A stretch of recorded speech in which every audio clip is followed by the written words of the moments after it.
Hello, ladies and gents. Welcome to episode 19 of the Deu Awuok Show, where it is my job to interview professional and collegiate soccer players about their life journeys around the beautiful game.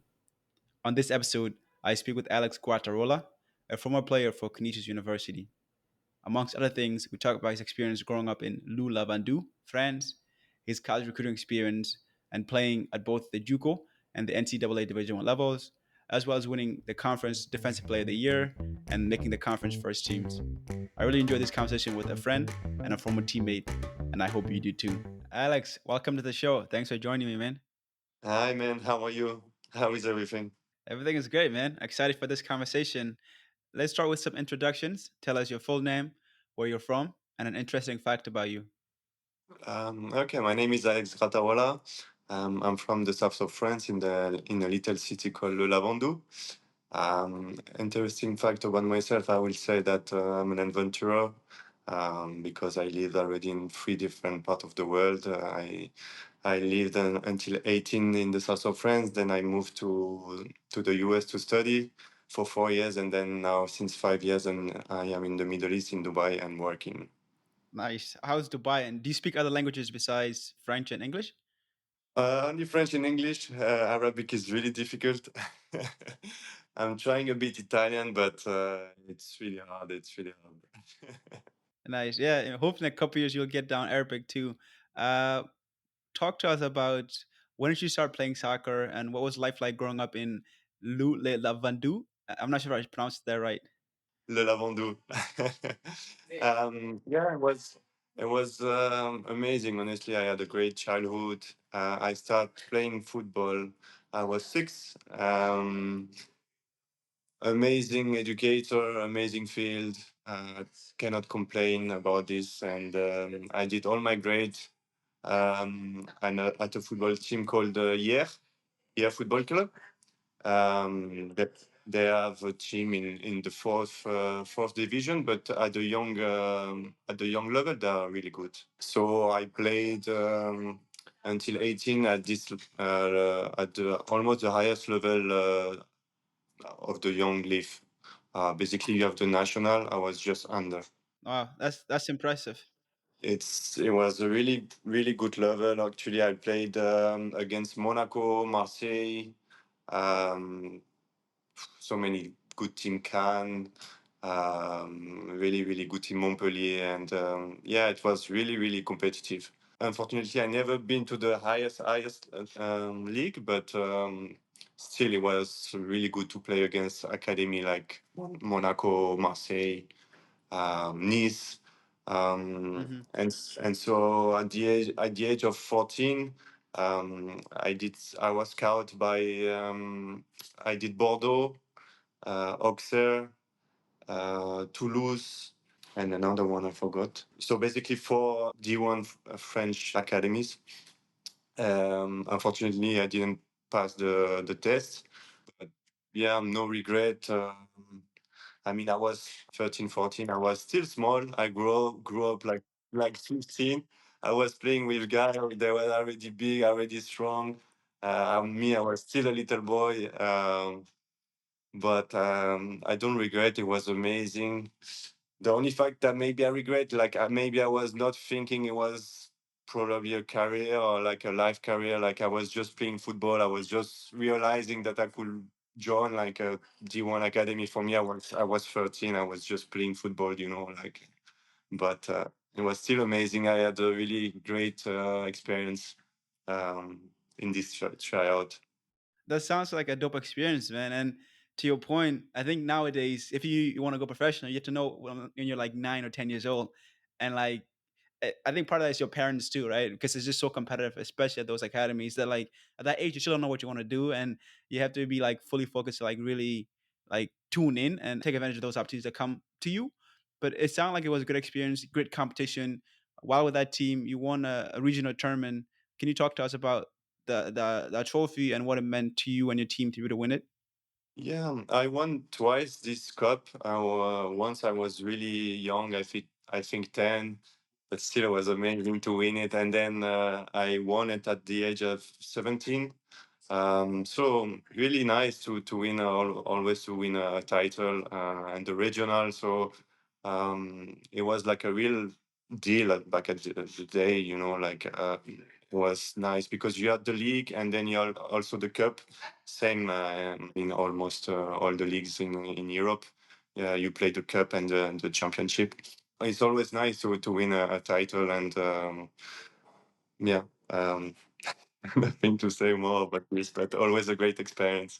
Nice. So after your youth soccer career in France, you moved to the States, right? And you started your college career actually at the JUCO level, right? You played for Wayland Baptist University out in Texas. What was your recruiting process like, and how did you come across them?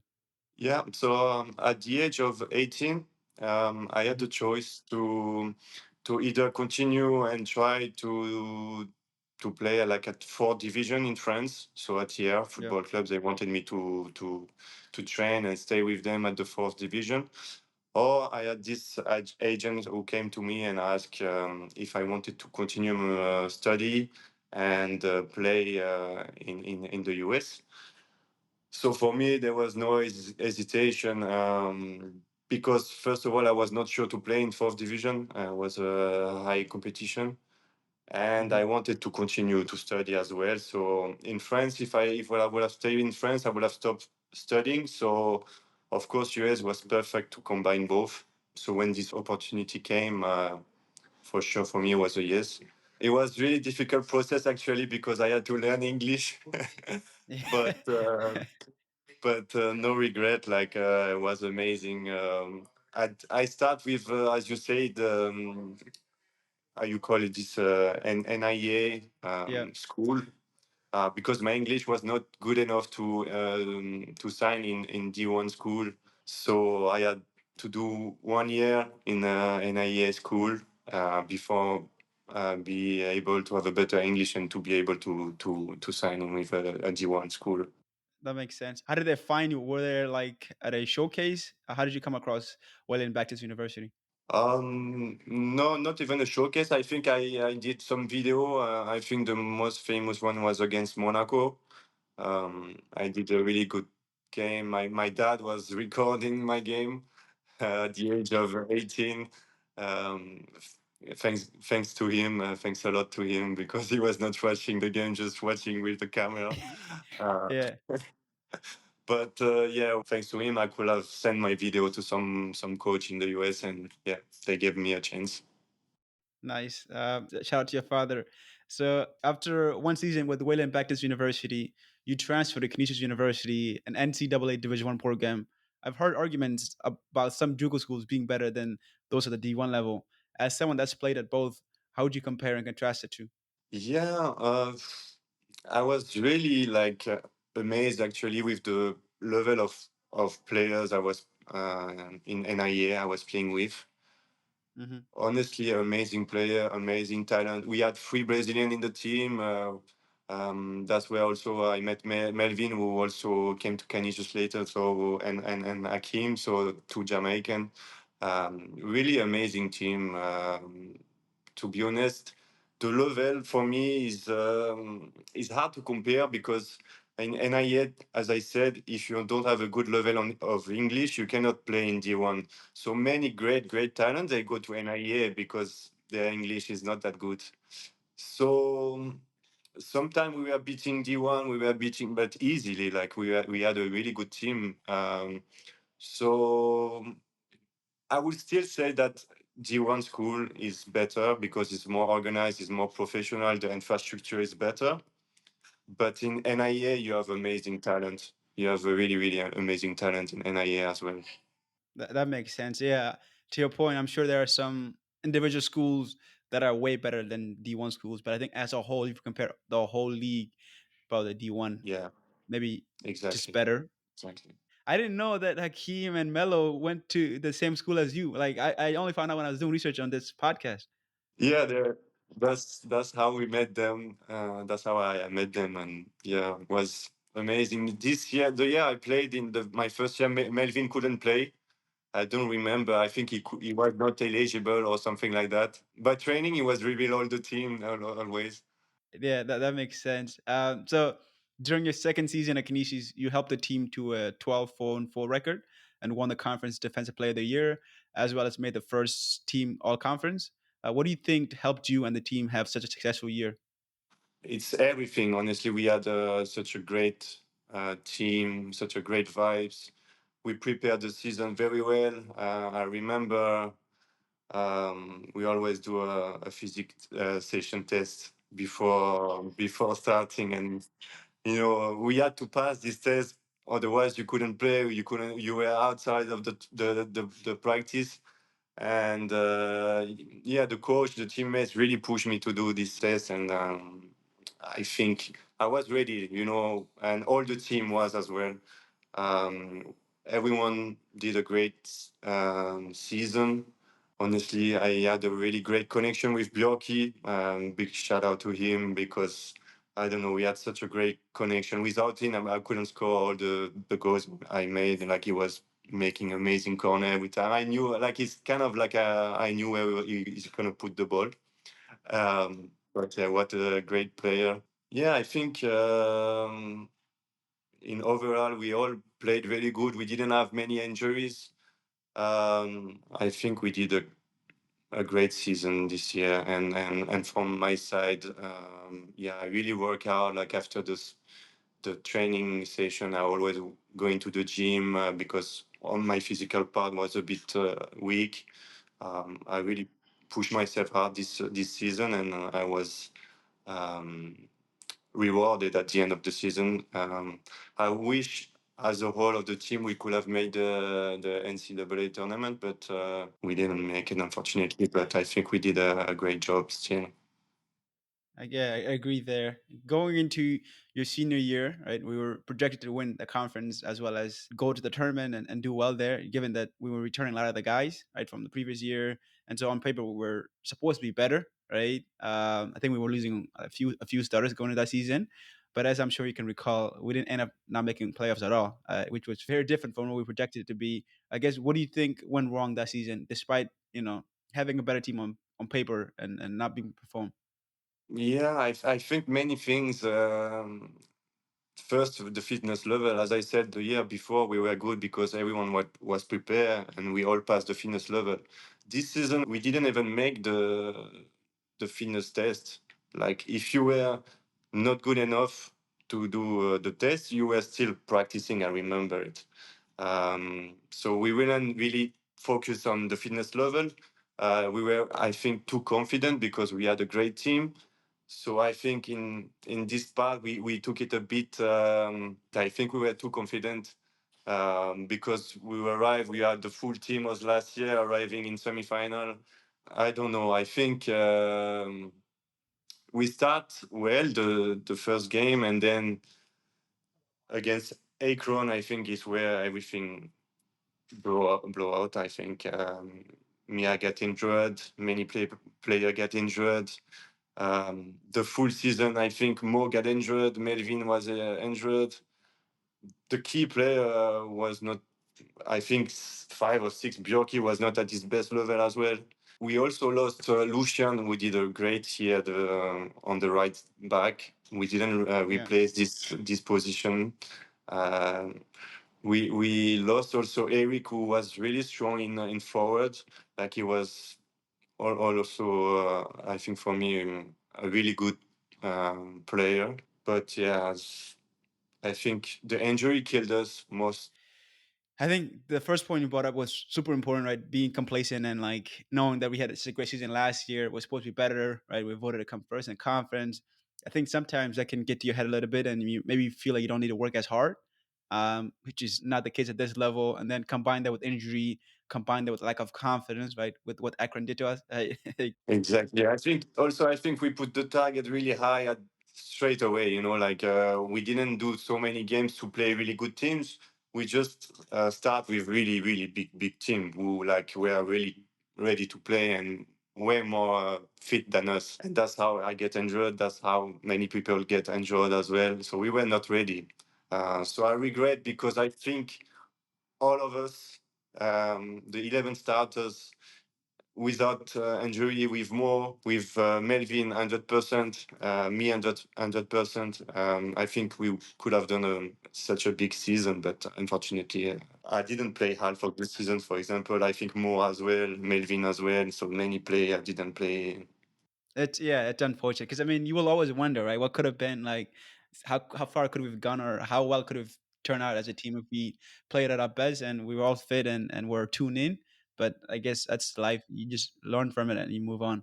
Exactly. I regret it, but it's life, I guess.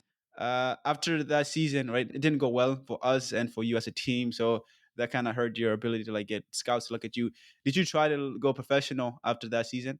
To be honest, it was in my mind, but I didn't try that much. I didn't send so many video. I remember back of the day, the Coach Dermot, was trying to introduce me to some pro teams, but I didn't get really any offer or any tryout. And to be honest, this season for me was I was really down. I played half of the season, the end of the season, but I was still injured. I was still bad, and until now I can feel it. So is a bit of a regret for this. If I have to say something about Canisius, is like they didn't took my injury seriously because I had something really bad at my Yeah. ankle, and we didn't took it seriously. So unfortunately, until now, I can feel it that I have a problem in my ankle. So after this, I never really tried to play again at a really high level. I think it was the end of my career. Yeah, that's unfortunate because I think the talent was there, right? And I think that's a problem with the NCAA at the Division One level for guys trying to go professional. Right, the exposure is so important because I remember we'd play some of the bigger teams and you'd be, the best player on the field, but you wasn't getting enough exposure, and so the only way you really get to go and get scouts to look at you is if you make the NCAA tournament because that's the big stage. Exactly. But if you don't make that, you might still have the talent, but nobody's going to see you, right? So I think that's the one critique I would have about the way the system is set up and the way the scouts recruit, right? Because they only go to the top schools like the ACCs, like the Big Tens, right? The SEC. That's where they recruit most of their players, and they want to look at the mid conference players only when they make the tournament. But there are a lot of players that are good enough that don't make the tournament. Yes, yeah, I think it's a big point. I think you have so many really good talent that not doing the NCAA tournament, so they cannot be seen. But I think it's also from my side. I think if I have advice to give to other players, like if you really want to get pro, I think I had the level to go at least, I don't know, let's say second division or third division in North or Europe. If I go to Sweden, if I go to. The talent for you to go professional was definitely there. So the talent was there. Maybe the opportunities or the exposure was not. Yeah, I think so too. I think so too, and I think I didn't make the effort as well to, you sometimes you have to take your backpack and say hi to professional team. Can I make a try? Can I try? You don't have to. For my side, I think I was waiting for someone to call, but at this level, if it's not like a really high level, you have to try and call and send your video and say, hey, I'm here. And this I didn't do it.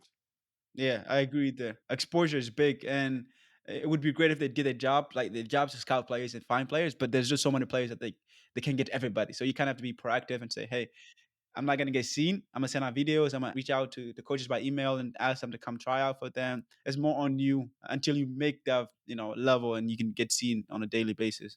Exactly. And now some professional players at 16 years old, they're already pro in Europe, so you see so amazing talent. So yeah, me, I was already 22, 23. So, Yeah. Um, as you look back over your soccer career, what would you say has been the highlight? well, I think to get the best defender of the MAAC was the best part of my career, I guess. Really proud of this. It's always nice to have an award at home. And yeah, I think it was the best. Nice. On the flip side, what would you say has been the low light of your soccer journey? This game, I guess, against Akron, will always remember. And yeah, I didn't see the video actually again, but also the guy, he really killed me on honestly. Like the ball left already a long time ago, and he just put his feet. But what to do. It's like that. Yeah, no, that game traumatized. I came in for like the last 10 minutes, 10, 15 minutes, but that 10, 15 minutes felt like an hour. It would felt so long because Yeah, me, I was looking at you guys. I'm like, I'm injured, but I cannot do anything, and I'm see the team like roll, like going down and down and down, like you cannot do anything. But it's like that. yeah, and it's unfortunate because we actually played well that first half. We were with them. We were, defensive. Would hit them on counter, and had better chances. I remember Melo had like a post or something, like a really good occasion. But yeah, it's like this. As I said, I think we were not as fit as them. After the first half, we went down. And of course, the injury, because it was not only me, it was also Bjorky. I remember a couple of players, Alessio. So, yeah. Yeah, and I think we also just gave up after they scored a couple of goals. We knew like we had to play the perfect game to beat them, and once they score a couple, we're like, there's no chance for us to win now. And I think we put our heads down, and it just kept getting worse. Yeah, yeah, it was honestly, it was a bad memory. Yeah, no, not ideal. Definitely a low light for me too. Uh, I think you kind of gave some advice earlier, but as we wrap up this section of the podcast, any advice or final words for young soccer players out there that want to go play at the D1 level or the professional level, or even just D3, but just want to reach their full potential? Yeah, I think to never give up, honestly, to still work. Working, of course, is the most important. Work hard. And as I said, like if no one is coming to you and you feel that you can do something, you need to knock at doors and say, "Hey, I'm here. Can you give me a tryout?" I think a coach will never say no to someone just to play. Like I'm not talking like at a really high level. I'm talking like maybe second division or third division in USA. Um, if you didn't get an agent, if you didn't get scout, you can.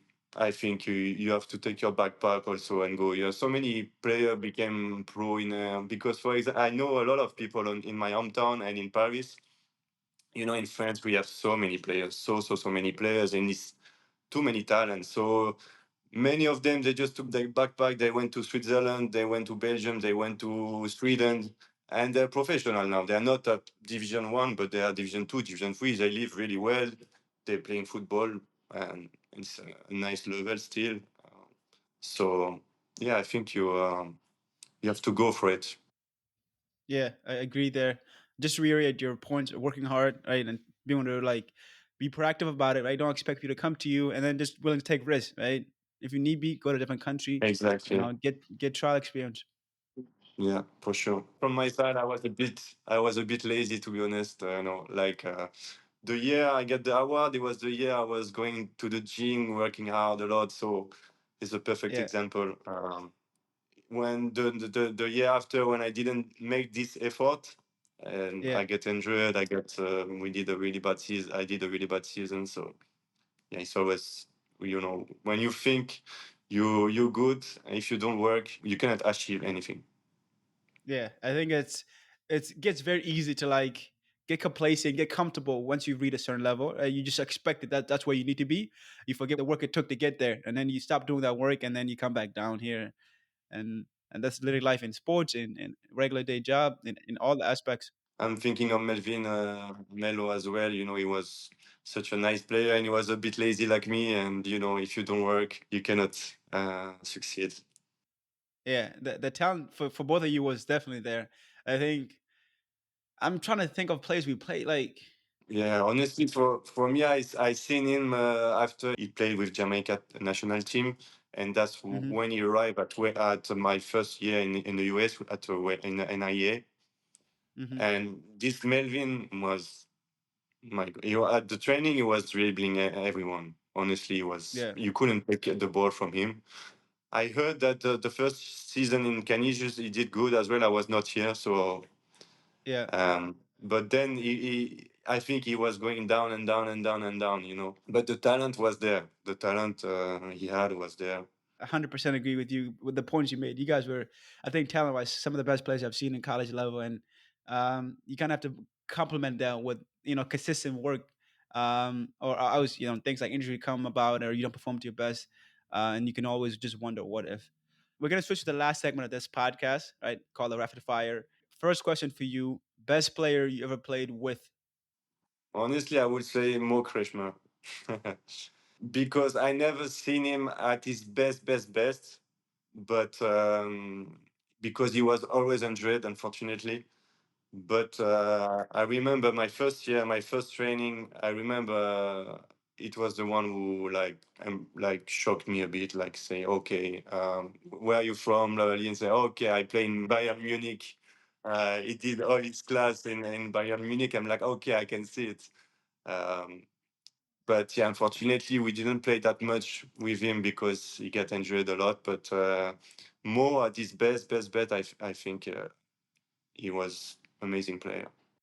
Nah, that's a good point. I mean, and totally agree there. I don't think I saw his best too, but the few minutes that he got was an injury, super technical, right? And I think as young players, one thing we really liked, at least for me, I really liked about him and respect about him was he balanced the critique, right? Like he was on you when you made a mistake, but also when you did something good, he would tell you. And I think as a young player, when I was just coming into the team, that was super important for me and for my confidence. So I really appreciated that. And so I think he was also a good leader.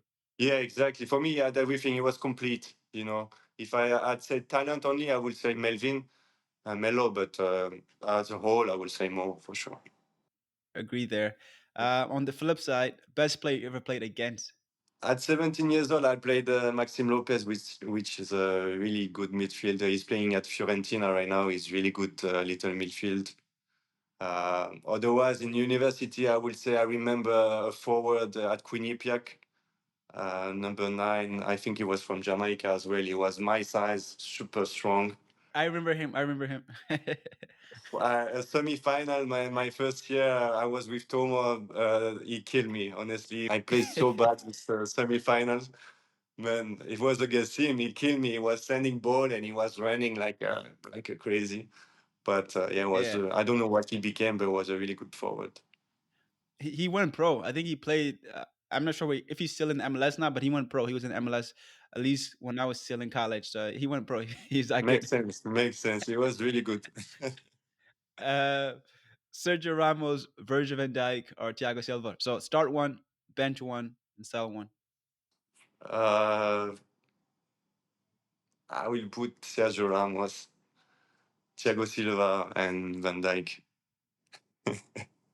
Who you starting? Who you selling? And who you benching? I'm starting with Ramos. I'm benching Thiago Silva, and I don't take Van Dijk. That's crazy. But you're the defender. I'll leave that to you. You're the center back here. I think for me, Ramos, I love Ramos too much. Maybe it's only me. If I have to choose mentality, of course, I choose Thiago Silva. But for me, as a skill, Ramos was the best defender for me. And then Van Dijk, of course, is amazing. But for me, he's a bit under at the best. I say prime of Thiago and Ramos. I think Van Dijk is a bit under. I'm not. I mean, of course, he's an amazing player, but that's my point of view. Okay, we'll take it. Last question for you. Who's winning the Euros 2024? Aye, aye, aye. I would say France, of course, Yeah. but I think Germany will surprise everyone. I think they have great talent coming. So yeah, I think these two are my favorite. Nah, that's I think air quotes a controversial take, but I see your point there, especially with Tony Cruz coming back now, and a lot of young talent they have. They could surprise a lot of people, but nobody's thinking about them. I think Exactly. No one is talking about them, but that's how they can be the most dangerous because they don't have. Um, they're not really seen, but they have a great team. So let's see. Let's see. yeah, the pressure can get to people sometimes. Like I think the expectations for England or for France are there. For France, are super high. And I don't feel them good for the Euro. Let's see, but I don't have a good feeling. I still put them favorite, but I don't have a good feeling. Always got to be cautious. Are you gonna see any of the games? No, no, no, I'm stuck in Dubai. But of course, I'm watching the game online. But of course, I'm stuck in here. Yeah, no, I missed the deadline for when you can apply for like the lottery tickets. I think it was like a few weeks back, and I missed that. So now if I want to buy onto it, buy them in the third place market, and I think tickets are selling like 200K. Wow, that's great. Yeah, that for me is too much. Yeah, it's too much. But really enjoyed this conversation, and I think a lot of young players will be able to take a lot from it. So thanks for taking the time to get on here. For those that want to, follow your journey, where can they find you? Pleasure is good as well to see you and to remind me all these good memories and always good. All right. It's been a pleasure, my guy, and I hope to see you soon. Thanks again for taking the time. Thanks so much for thanks you so much, bro. All right, appreciate it. Thanks for taking the time out of your day to listen and support this podcast. It is very much appreciated. Please follow the show if you don't already do so. The show can be found on YouTube, Instagram, TikTok, and the rest of the other major platforms. As always, be kind to yourself, be kind to others. Much love. This show is produced by Yak Awok and original music by Scott Holmes.